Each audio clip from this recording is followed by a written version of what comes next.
All right, here we go. We're going to do one more session for this broker class. Now, this is definitely broker stuff here, so you salespeople just go back to the salesman stuff because this is broker stuff. I'm setting the old timer for 15 minutes and we're going to be finished in 15 minutes. By the way, I apologize if I go too fast. You can always watch it again. This is Ron Climer at Climer School of Real Estate. If you need us, that's our phone number, 407-822-3926. We're in Orlando. And we would love to have you in one of our broker classes. So if you want to come, here we are. Give us a call at that number. Now, first thing I want to talk about is operating expense ratio. Now, if you watch the previous two films, I assume you've got this information. Potential gross income at $120,000, vacancy and collections $12,000. We got miscellaneous income of $1,000. That gives us an effective gross income of $109,000, $40,000 expenses given in the problem, $2,000 of which are reserves for replacement. Gives us a net operating income of $69,000. Our debt service is $42,000. Before tax cash flow, $26,400. We computed the taxes for our hero that's in a 30% tax bracket. He's got $5,451. This is all from the previous tapes. So he has an after-tax cash flow of this. Now, there's a ratio called the debt coverage ratio.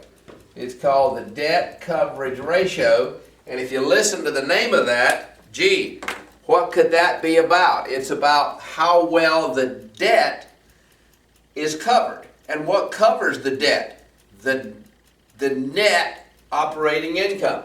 So the debt coverage ratio is simple. It's the NOI divided by the debt service. It's the NOI divided by the debt service. All right? Our NOI, in this case, $69,000. That's our NOI. Our debt service, in this case, $42,900. All right? Let's do that ratio. Got my handy dandy calculator here, and I assume you have one too. So let's see. $69,000 divided by $42,900. My calculator says 1.6. Now, what does that mean? Well, the first thing it means is if the question says what's the debt coverage ratio, that's the answer. But to put it in more precise terms, if you're buying this property and you're trying to talk the bank into loaning you the money, well, your debt is 160% of the income. That's pretty good. This can drop down to about 1.2 before the bank gets too nervous. So NOI divided by debt service is the debt coverage ratio. Debt coverage ratio. All right. Let's erase that. Next thing we're going to do is the operating expense ratio. Now, the operating expense ratio is the operating expenses divided by the effective gross income. The effective gross income. All right, our operating expenses in this example are $40,000. All right, that's our operating expenses given in the question. And our effective gross income in this example is $109,000 given in the question. All right, let's take our calculator. We got 40,000. This is the expenses, and this is the EGI, effective gross income. So let's see, $40,000 divided by 109,000, and the calculator says 36%. Now, what does that number mean? it means that your expenses are 36% of your real income, if you will, your effective gross income after you've taken out vacancies, which never coming in the front door. So your expenses are 36% of your EGI, and that's called the operating expense ratio. It's a ratio of the operating expense to the EGI. Everybody with me? Now, the next thing we're going to do is the cash break-even ratio. Cash break-even ratio. Listen to the name of that, the cash break-even ratio. Now, this is, if you take, it's the cash break-even ratio. So this ratio tells us what we got to do to break even.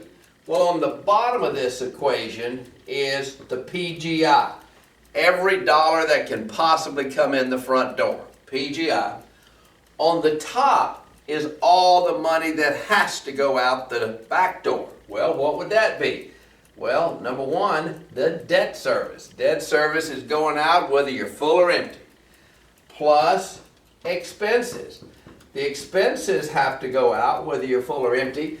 However, if you were in a financial crisis, had a problem, I think we could forgo that little savings account for reserves. So we can subtract that.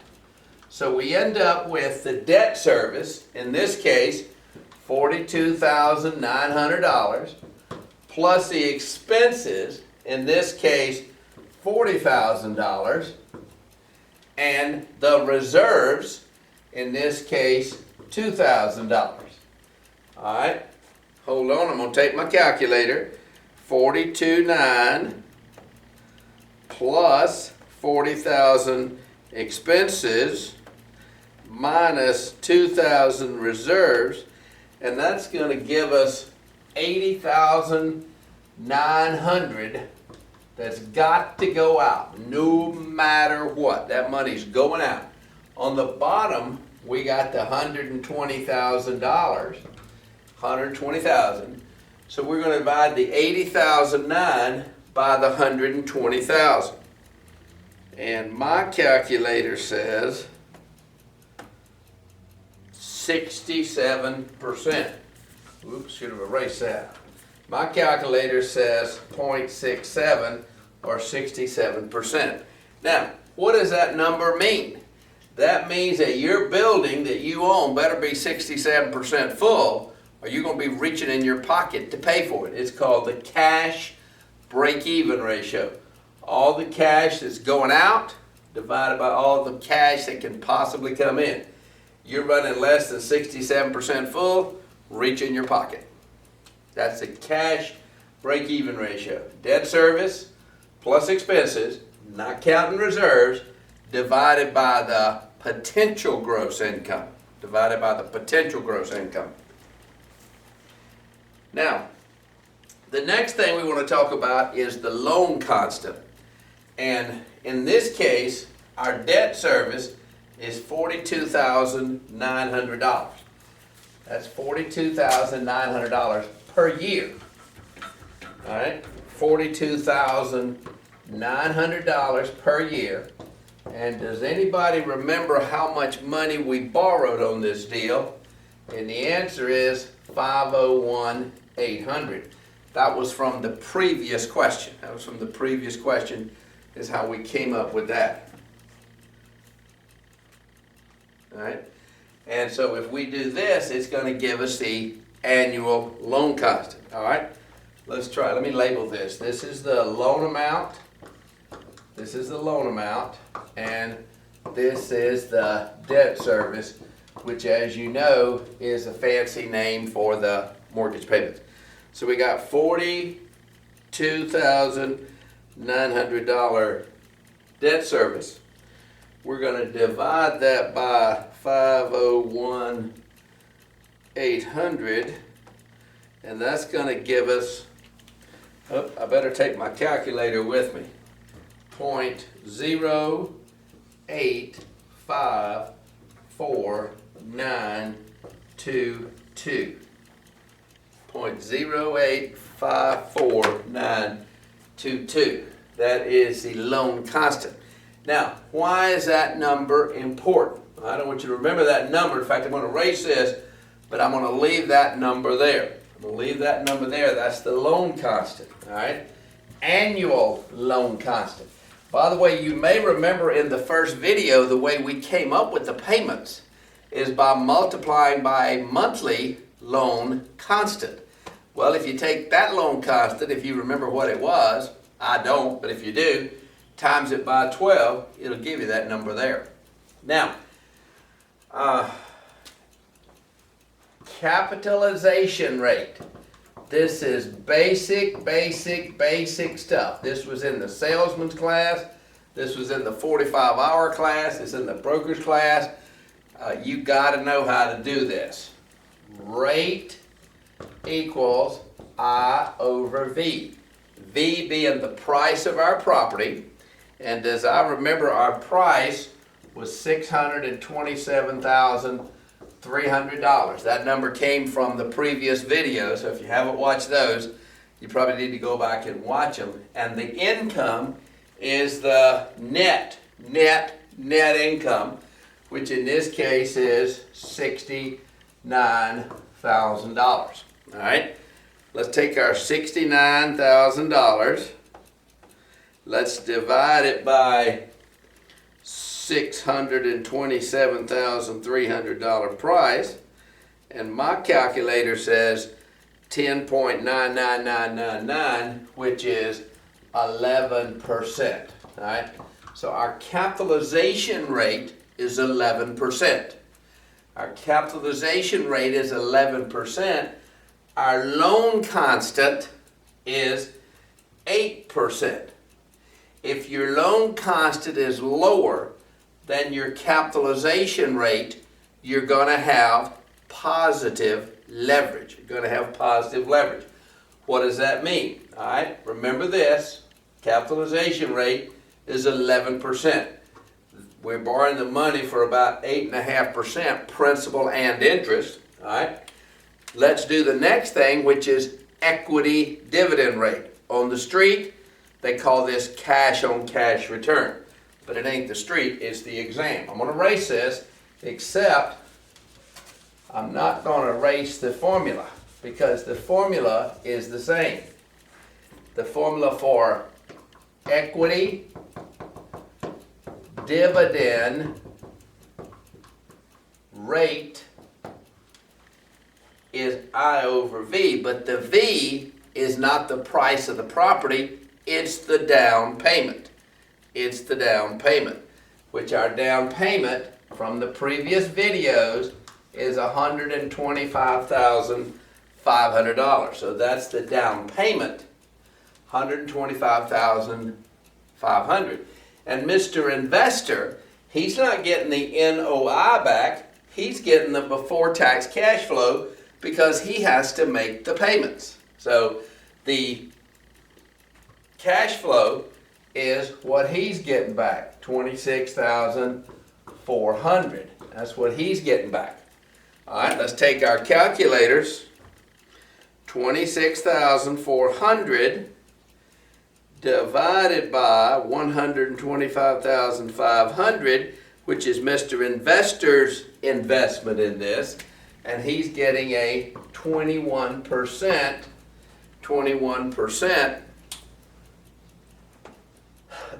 equity dividend rate. He's getting a 21% equity dividend cash on cash return. Property had an 11% cap rate if we paid cash. We didn't pay cash, we borrowed the money at a payback of this much, gave us a positive leverage. Our equity dividend rate is higher than the cap rate, and that's 15 minutes. I've got to quit. Y'all come see us at Climer School of Real Estate. That's Climer School of Real Estate. By the way, if you're going to take the state exam, we've proven that if you wear a Climer School of Real Estate t-shirt, you got a better likelihood of passing. You might want to call Kathy at 407-822-3926. Get yourself one.